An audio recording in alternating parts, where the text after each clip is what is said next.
गिरीजा राऊत यांनी स्वतःचे पती गितेश विनायक राऊत आणि विनायक राऊत तसंच त्याचबरोबर श्यामल विनायक राऊत आणि चुलत सासरे आबा राऊत आणि फिरोज बाबा, काजी बाबा, हरिश्चंद्र घाडी यांच्याविरुद्ध तक्रार केली आहे. आणि एक स्पष्ट दिसतं आहे की 2016पासून लग्न झाल्यापासून या मुलीने सातत्याने कुटुंबामध्ये नांदण्याचा, समजोत्याने राहायचा प्रयत्न केलेला आहे.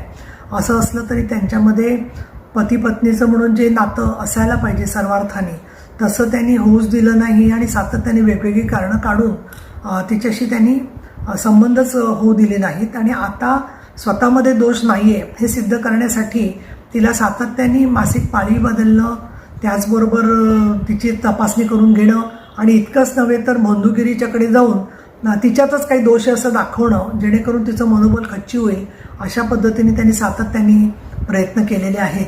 आणि दुर्दैवाने याच्यामध्ये तिचे सासरे विनायक राऊत आणि इतर कुटुंबीय यांचाही सहभाग दिसतोय. अतिशय दुर्दैवी आणि खेदकारक आणि त्याचबरोबर संतापजनक अशी घटना आहे. विनायक राऊत यांचं 2 लग्न झाली असावीत असं याच्यावरून दिसतंय. दुसऱ्या पत्नीचाही त्यांचाही उल्लेख केलेला आहे. असे पद्धतीने लोकसभेचे खासदार असतील आणि वेगवेगळ्या पद्धतीने दबाव आणला जातोय.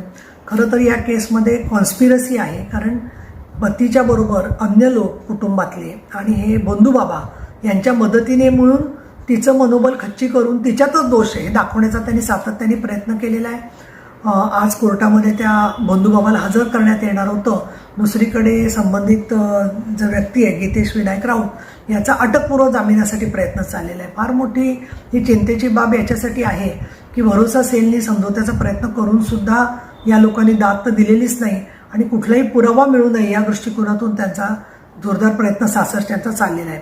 मध्यंतरी 19 जूनला आमचे नेते एकनाथ शिंदे आणि ते स्वतः उपमुख्यमंत्री आहेत, त्यांनी असं एक घोषणा केली की लाडक्या सुनेचं रक्षण हेच आमचं धोरण आणि तसा एक कक्ष पण सुरू केलेला आहे ठाण्यामध्येच. आणि अशा वेळेला महाराष्ट्रभर हे काम आज आवश्यक आहे. वैष्णवी हगवणे असेल किंवा इतर अनेक केसेसमध्ये सुनांचा कशा पद्धतीने छळ होतोय हे दिसतंय. या घटनेच्या मध्ये तिने पोलिसांकडे गेल्यामुळे तिचा जीव वाचलेला आहे, परंतु याच्यामध्ये आरोपींना कठोर शिक्षा होणं आवश्यक आहे.